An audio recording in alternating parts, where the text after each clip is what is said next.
大家好啊，我係阿 David，咁我係一位物理治療師嚟嘅。我咧係喺香港理工大學畢業，咁畢業之後咧，我喺香港工作咗幾年啦。後來有機會去咗澳洲進修，咁啊喺澳洲咧學到更加多有關於物理治療嘅知識。咁依家咧我翻咗嚟香港，喺尖沙咀開設咗一間名為信念物理治療嘅中心，咁希望能夠用自己嘅專業知識啦，幫到更加多嘅患者去到舒緩痛症，重拾健康。咁喺香港頭幾年嘅治療經驗中，你有冇遇到啲咩係比較困難嘅？咁樣嘅，我喺香港咧頭幾年做物理治療師嘅時候咧，我係發現好多時候咧，大家都係跟住一啲標準嘅程序去到做嘅，處理一啲常見嘅痛症，例如頸痛、腰痛嗰啲咧，其實都係好似有晒 protocol 咁樣去到做啦。咁我好記得有一位患者咧，佢係一個上班族嚟嘅，咁佢成日同我訴苦，話佢有一個肩頸嘅痛症喎。咁我同佢做咗幾條治療之後咧，的確係有改善嘅。咁但係冇幾耐咧，佢又翻嚟喎。咁點解咧？我後來先發現，原來佢每日咧都要加班，加到去凌晨嘅，仲要長時間坐喺一張凳度。咁喺嗰刻我先至醒悟到咯，原來我哋物理治療師如果唔考慮病人背後嘅生活模式咧，其實真係好難幫到佢哋去解決問題。咁你喺澳洲遇到嘅前輩對你嘅影響有幾大咧？可唔可以舉一個具體嘅例子啊？其實我當時咧喺澳洲做私人診所嘅時候咧，我嗰個老闆咧就係一個非常之有經驗嘅前輩嚟嘅。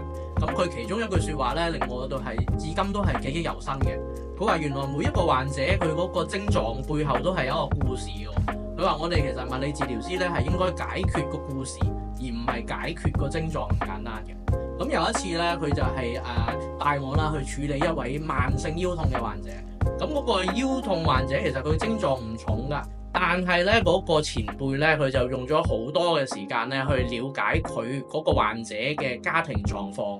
咁原來我哋最後發現佢個壓力其實係來自佢工作同埋家庭雙重嘅負擔嚟。咁我哋就變咗我哋調整嗰個治療計劃咯。我哋唔係淨係針對佢個腰痛㗎，亦都教佢點樣減壓。譬如話點樣去到做一啲深呼吸去到調整啊，係啦，有啲普拉提嘅運動啊都可以幫到佢啊咁樣。咁後來咧，我哋發現呢個患者原來佢嘅康復，佢唔係淨係身體上腰痛嘅減輕嘅，亦都係佢心理上佢壓力係少咗。咁呢件事咧就令我深刻咁樣體會到，其實我哋全面咁樣去治療一個人，而唔係淨係治療個症狀係好重要嘅咯。咁你喺推行個人化治療嘅過程中，有冇啲困難係你覺得需要克服嘅咧？我諗其中一個啦，喺香港最大嘅障礙啊，其實咧就係時間嘅成本啦。始終香港係一個好繁華嘅城市。咁我哋有一次啦，我哋有一個病人，原來佢係一位工人姐姐嚟嘅。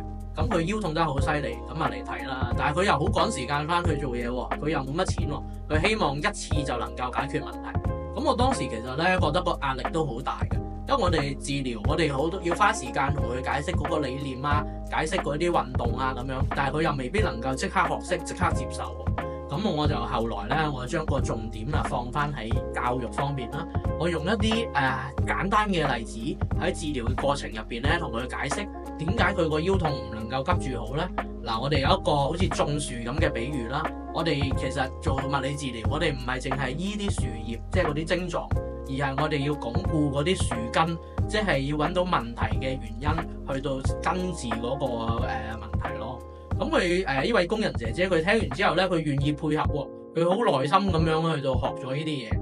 咁過咗冇一排啦，佢又 WhatsApp 同我哋講翻，原來真係有好翻喎咁樣咯。咁你希望你嘅病人喺診所入邊可以獲得點樣嘅變化或者體驗咧？我哋開設一個信念物理治療啦。其實我哋希望咧，嗰啲患者喺我哋呢個中心，唔單止能夠感受到咧嗰個疼痛嘅舒緩啦，而係感受到全方位嘅關懷嘅。我希望佢哋能夠咧重新認識到身體啦，了解我哋嗰個健康嘅平衡，並且通過治療咧，佢重拾翻對佢生活嗰個信心。譬如話佢哋可以有翻信心去到做運動啊，去到回復佢哋日常嘅生活啊咁樣咯。我希望我哋信念物理治療能夠成為一個俾患者釋放壓力、感到被尊重、被了解嘅地方咯。咁唔單止係治療咁簡單，亦都係咧希望能夠幫助佢哋重新建立一個健康嘅生活方式嘅。